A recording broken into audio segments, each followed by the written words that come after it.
Christians కోసం రారు వీళ్ళు. క్రిస్టియన్స్ కి అన్యాయం జరిగితే రారు, ఏ పార్టీ రాదు. క్రిస్టియన్స్ కి అన్యాయం జరిగితే ఏ పార్టీ రాదు. ముస్లిమ్స్ కి అన్యాయం జరిగితే కొంచెం ముస్లిం పార్టీలు మహా అయితే 2-3 అడుగుతారు. ఓకే, హిందువులకి ఏమన్నా అయిందంటే మాత్రం అన్ని పార్టీలు ప్రెస్ మీట్ పెడతాయి. అన్ని పార్టీలు ప్రెస్ మీట్ పెడతాయి. ఎందుకంటే మెజారిటీ ఓట్లు పోతాయి. ఓట్లే కదండి పార్టీలకి ఏం కావాలి. వ్యాపారం చేసేవాడికి లాభం రావాలి, లాభం పార్టీలు పెట్టినోడికి ఓట్లు రావాలి. లాభం కోసం వ్యాపారస్తులు ఏదైనా చేస్తారు, ఓట్ల కోసం రాజకీయ నాయకులు ఏదైనా చేస్తారు. సింపుల్ గా. సో నేనేమన్నానంటే రాజ్యాంగ ఉల్లంఘన జరిగినప్పుడు నువ్వు వెళ్ళుండాల్సింది కదా పవన్ కళ్యాణ్ గారు.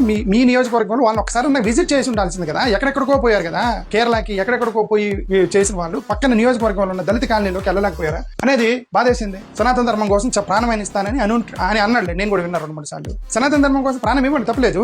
ఆ సనాతన ధర్మంలో ఉన్నటువంటి ఒక వ్యవస్థ ఉంది. ఆ వ్యవస్థే ఈ యొక్క శూద్రుడు అవర్ణ అనేటువంటి వ్యవస్థ. ఆ వ్యవస్థకు గురైపోయినటువంటి దళిత కాలనీలో ఉండే ఊరు బయట ఉండేటువంటి దళితులు గ్రామ బహిష్కరణకు గురయ్యారు. నువ్వు దీనికోసం చనిపోయేవాడు కనీసం విజిట్ చేయలేకపోయారా మీ హిందువులు దళితుల కోసం అడుగుతున్నా. హిందూ దళితుల కోసమే అడుగుతున్నా. అగ్రవర్ణాల్లో ఉన్నటువంటి హిందువుల కోసమే సనాతన బోర్డు అడిగారా మీరు? అగ్రవర్ణాల్లో ఉన్న హిందువుల కోసమే ఈ రక్షణ బోర్డు అడిగారా? దళిత కాలనీలో ఉన్న హిందువులు మీకు అవసరం లేదా? ఆ హిందువులను బహిష్కరించారు గ్రామంలో, అక్కడికి వెళ్ళి మీరు ఎందుకు విజిట్ చేయలేదు అనేది మాకు బాధ తొడుగుతున్న పవన్ కళ్యాణ్ గారిని.